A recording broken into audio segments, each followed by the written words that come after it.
निशू काय करत आहे? ड्रॉइंग करत आहे. चुडेल कलरिंग. कलर अजून चुडेल कलर चुडे चुडेलला कलर करत आहे. अच्छा निशू, आता रक्षाबंधन येणार आहे. हां मग तू राखी कोणाला बांधणार? माझ्या पप्पाला. का बरं? पप्पालाच. पप्पाला बांधत असते का कोणी राखी? तर कोणीच नाही आहे ना बांधायला. म्हणजे कोण पाहिजे बांधायला? लडकी लडकाला बांधते ना, हां तर लडकी पण बांधू शकते.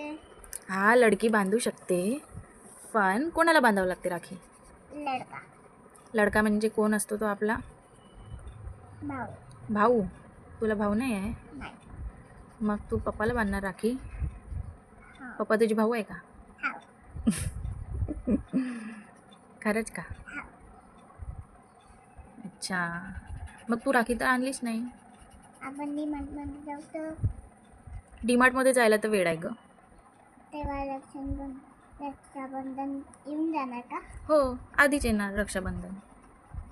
तर आपण डीमार्टमध्ये लवकर जाऊ. मग पप्पाला काय गिफ्ट मागणार तू? मी पप्पाला पप्पा ते देणार ते काय? काय पण पप्पाच्या मनाने पप्पाकडे ते आहे ते. अच्छा ठीक आहे, आपण उद्या राखी आणायला जाऊ. उद्या नाही, 2 दिवस. का बरं? उद्याची सुट्टी आहे आपल्याला. उद्या संडे आहे. उद्या संडे, मला स्कूलला सुट्टी. मग आपण शॉपिंग करायला जाऊ. पप्पासाठी राखी घेऊन येऊ. तू राखी पप्पाला बांधणार? नाही नेऊ. हां अंदर पप्पाला नाही नेऊ. नाही, पप्पाला सरप्राईज देऊ ना. आपण पप्पाला राखी बांधणार आहे म्हणून. हां ठीक आहे. पप्पाला सांगूनच नाही की राखी आणली म्हणून पप्पासाठी.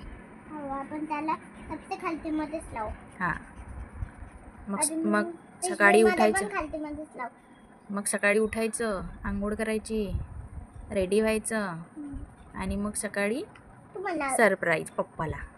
हो. मग पप्पा म्हणन, अरे यार मला राखी का बरं बांधते? मग निशू का म्हणणार? की तुम्ही माझे बाई आहे. भैया. भैया पण म्हणू शकतो, अजून बाई पण. हां मग आपण बाजारात जाऊ आणि एक छोटासा भाई घेऊन येऊ तुझ्यासाठी. ठीक आहे? हो, मग राखी बंधन येणार. मग पुढच्या वर्षी मग रक्षाबंधन येईन तर मग तू भाईला बांधत जाशील राखी तुझ्या. ठीक आहे? ओके. अजून व्हिडिओ बनवते ना. हां व्हिडिओ बनवणार छान तुझा.